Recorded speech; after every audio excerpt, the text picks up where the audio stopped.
سورۃ البقرہ آیت نمبر 35۔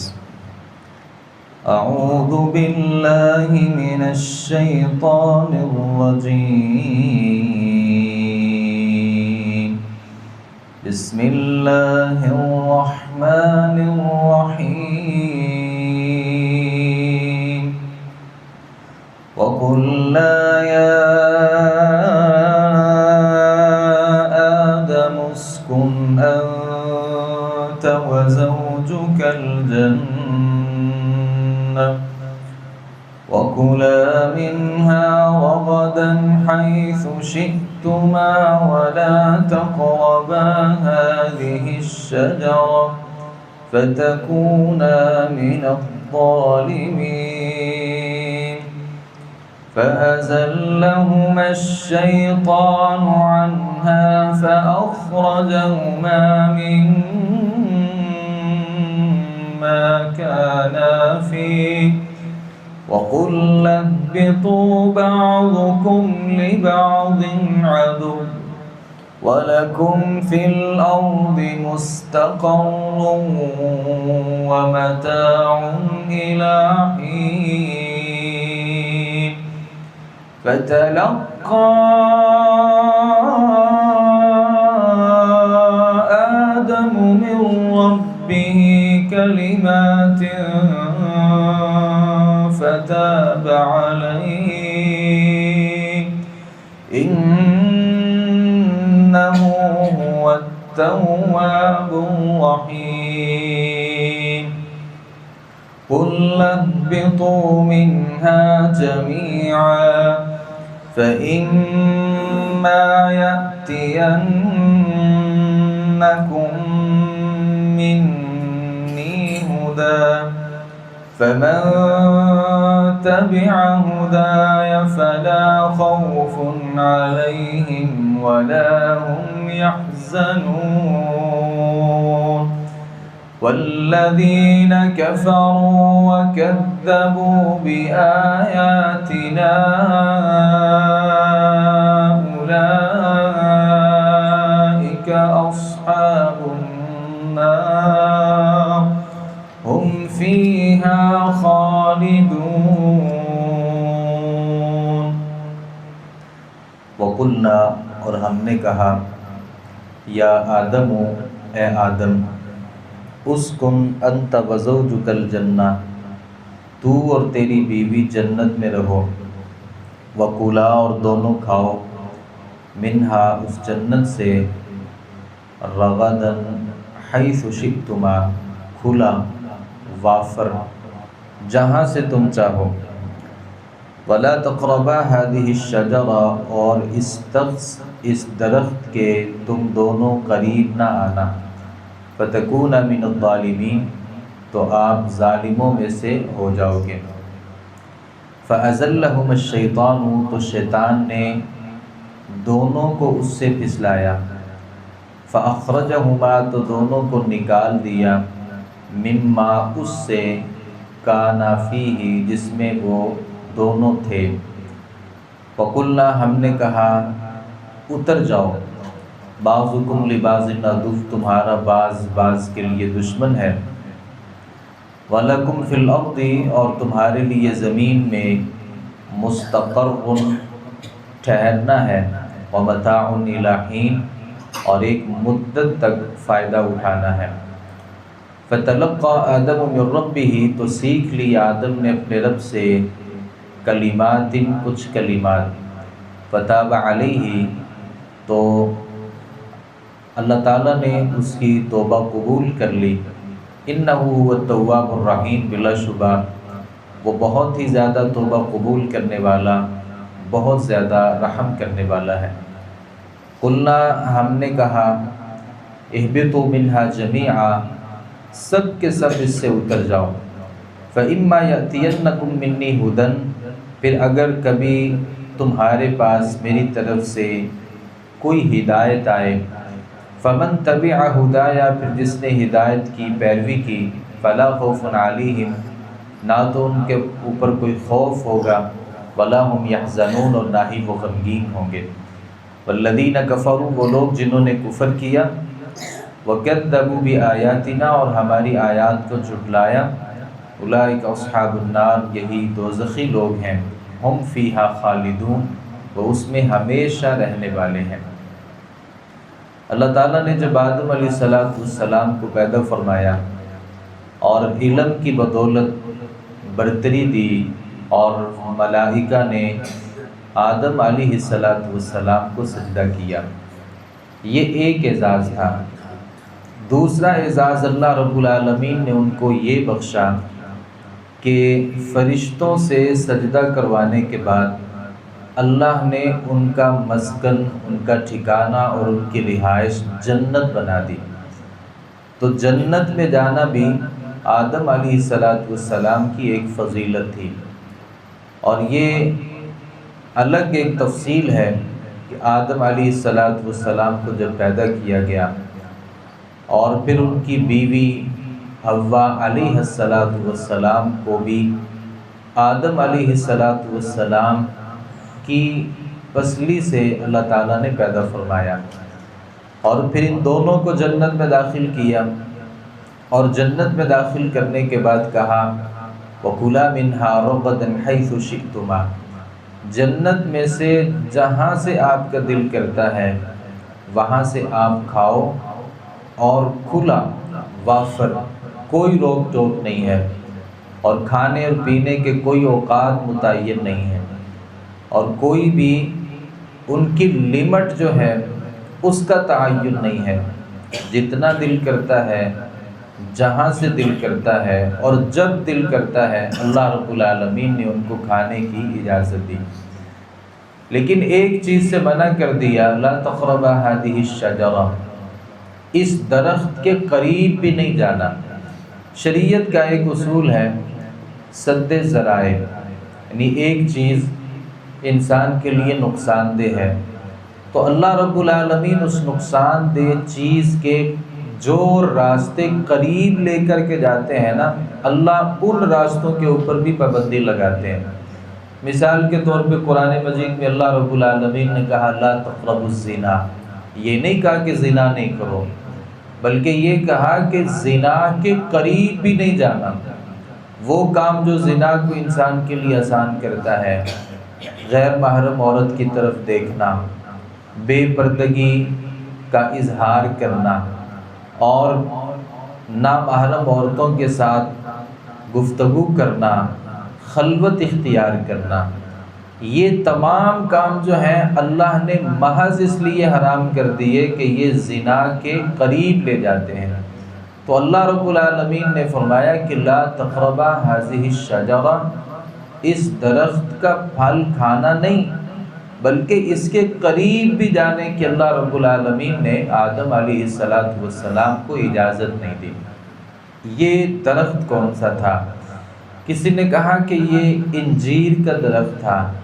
اور کسی نے کہا کہ یہ انگور تھا، اور کسی نے کہا کہ یہ گندم کی فصل تھی۔ تو یہ لوگوں کے اقوال ہیں اور لوگوں کی اپنی تشریحات ہیں۔ نبی کریم صلی اللہ علیہ وسلم سے اس کی وضاحت میں کچھ بھی ثابت نہیں ہے۔ ہم یہ سمجھتے ہیں کہ وہ ایک درخت تھا، وہ کس چیز کا درخت تھا یہ اللہ رب العالمین بہتر جانتے ہیں کہ وہ درخت کس چیز کا تھا۔ تو اللہ تعالیٰ نے فرمایا کہ درخت کے قریب بھی نہیں جانا، تو تم دونوں ہی ظالموں میں سے ہو جاؤ گے، یہ آپ کے لیے جائز نہیں ہے۔ شریعت اسلامیہ جو ہے نا وہ ہر اس کام کو منع کرتی ہے جس سے شبہ بھی واقع ہوتا ہے۔ نبی صلی اللہ علیہ وسلم نے ارشاد فرمایا کہ اتق الشبہات، جو چیزیں شبہ پیدا کرتی ہیں نا اس سے بھی بچنا ہے۔ نبی صلی اللہ علیہ وسلم کی ایک زوجہ محترمہ تھی، اور نبی صلی اللہ علیہ وسلم اعتکاف میں بیٹھے ہوئے تھے، تو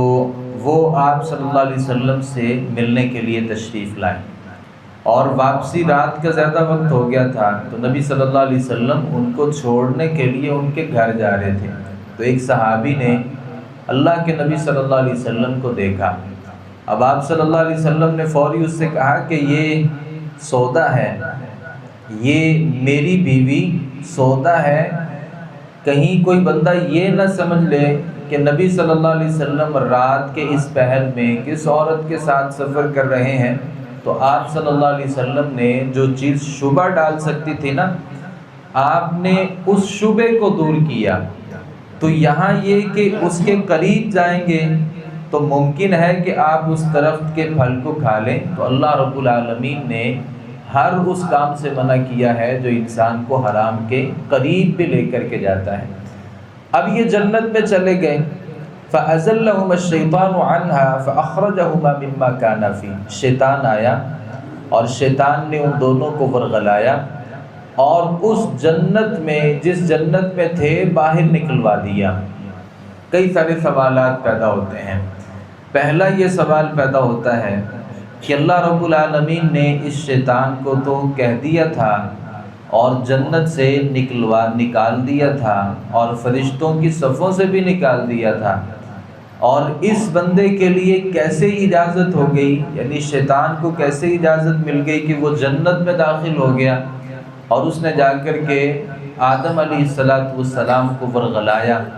جب اللہ نے اس کو وہاں سے دھتکار دیا تھا اور نکال دیا تھا تو پھر اس کی ہمت کیسے ہوئی کہ یہ آدم علیہ السلام کے پاس آیا اور آ کر کے اس نے ورغلایا۔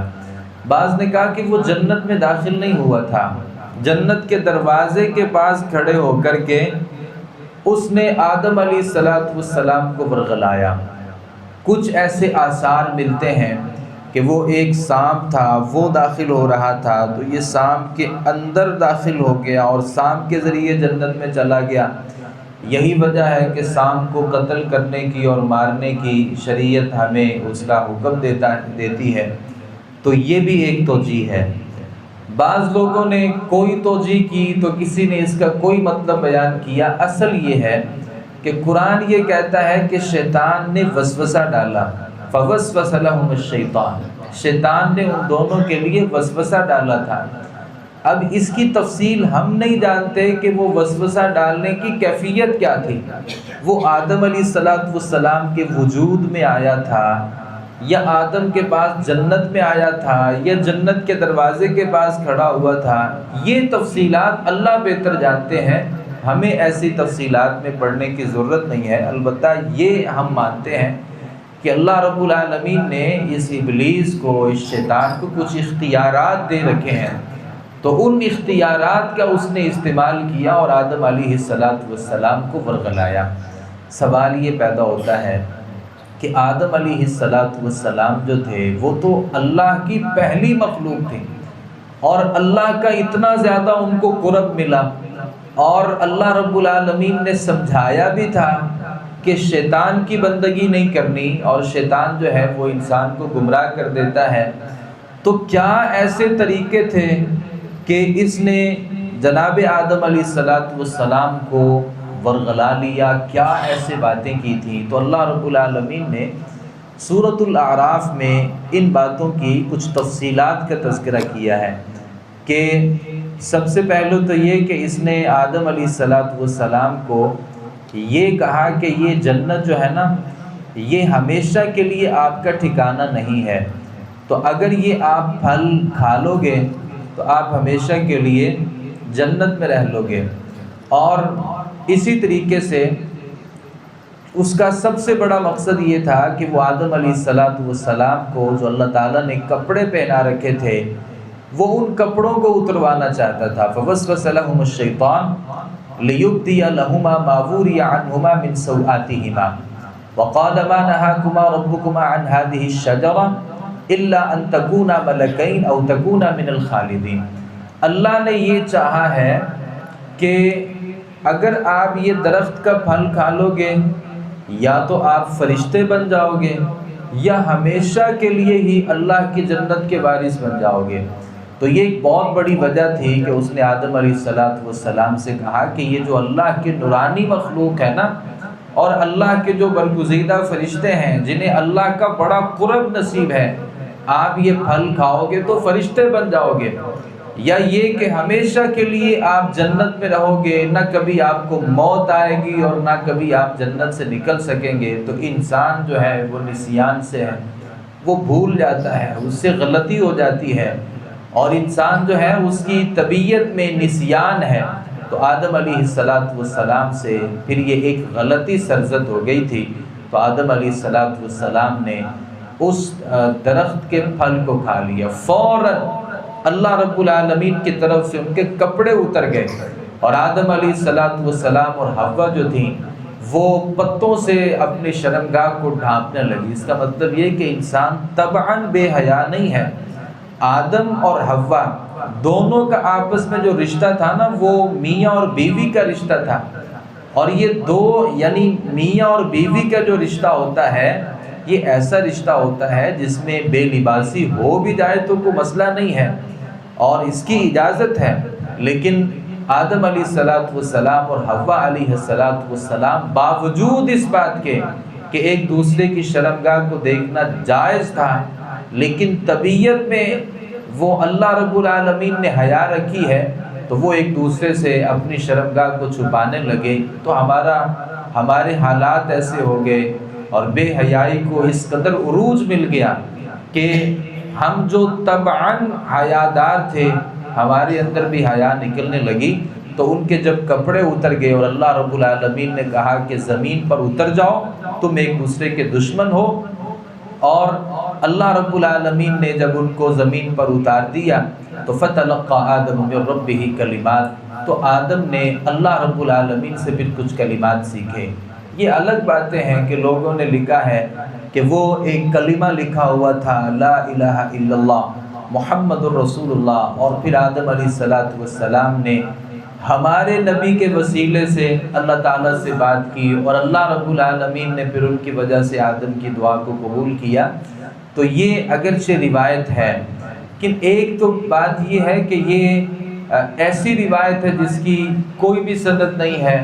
اور موضوع روایت ہے جس کا حقیقت کے ساتھ بھی کوئی تعلق نہیں ہے۔ تو بھائی قرآن مجید جو کہتا ہے، ہم قرآن مجید کو کیوں نہیں مانتے؟ قرآن یہ کہتا ہے کہ آدم علیہ السلام نے اللہ سے کلمات سیکھے تھے، وہ اللہ سے کلمات سیکھے تھے، اور وہ کلمات کیا تھے؟ ربنا ظلمنا انفسنا وان لم تغفر لنا وترحمنا لنکونن من الخاسرین، یہ کلمات تھے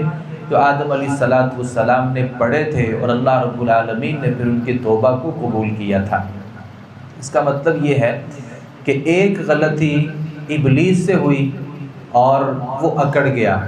اور اللہ سے معذرت نہیں کی، اور ایک غلطی آدم علیہ السلام سے ہوئی۔ آدم علیہ السلام اکڑے نہیں تو جہاد پیش نہیں کی، دلیلیں پیش نہیں کی، بلکہ فوراً اللہ رب العالمین کے سامنے جھک گئے اور اللہ رب العالمین سے کہا کہ ظلمنا انفسنا، ہم نے اپنی جانوں پر ظلم کیا ہے، اگر تو معاف نہیں کرے گا، رحم نہیں کرے گا، ہم خسارہ پانے والوں میں سے ہو جائیں گے۔ اب چونکہ اللہ رب العالمین نے زمین پر اتار دیا تھا اور کہا کہ یہ تفصیلات ہمیں نہیں پتہ، کسی نے کہا کہ وہ بصرہ کا علاقہ تھا، کسی نے کہا وہ ہندوستان کا علاقہ تھا، کسی نے کہا کہ وہ عراق خراسان کا علاقہ تھا جہاں اللہ رب العالمین نے ان کو اتارا، تو یہ تفصیلات ہمارے پاس نہیں ہیں۔ اللہ نے کہا کہ اتارا، ہم اس بات کو تسلیم کرتے ہیں، اور ساتھ ہی اللہ تعالیٰ نے کہا کہ اگر تمہارے پاس میری طرف سے کوئی ہدایت آئے گی تو آپ نے اس ہدایت کو ماننا ہے، پھر جو اس ہدایت کے راستے پر چلے گا اس کے لیے نہ کوئی خوف ہے اور نہ ہی وہ غمگین ہوں گے۔ وہ لوگ جنہوں نے کفر کیا اور ہماری آیات کو جھٹلا دیا یہ دوزخی لوگ ہیں، اور اللہ رب العالمین کی طرف سے یہ ہمیشہ ہمیشہ جہنم کے اندر رہیں گے۔ تو اللہ تعالیٰ نے یہاں پہ یہ سبق دے دیا ہے، دنیا میں آنے کے بعد جو ہدایت کو مانے گا وہ دوبارہ اپنے اصل ٹھکانے جنت کی طرف چلا جائے گا، اور جو کفر، نافرمانی، معصیت اور گناہوں کا ارتکاب کرے گا اس کا ٹھکانہ کسی صورت بھی جنت نہیں ہے، بلکہ ایسے لوگ ہمیشہ ہمیشہ کے لیے جہنم میں رہیں گے۔ اللہ تعالیٰ سے دعا ہے صحیح معنوں میں قرآن مجید کو سمجھنے، اس پر عمل پیرا ہونے کی توفیق عطا فرمائے۔ وما علینا الا البلاغ المبین۔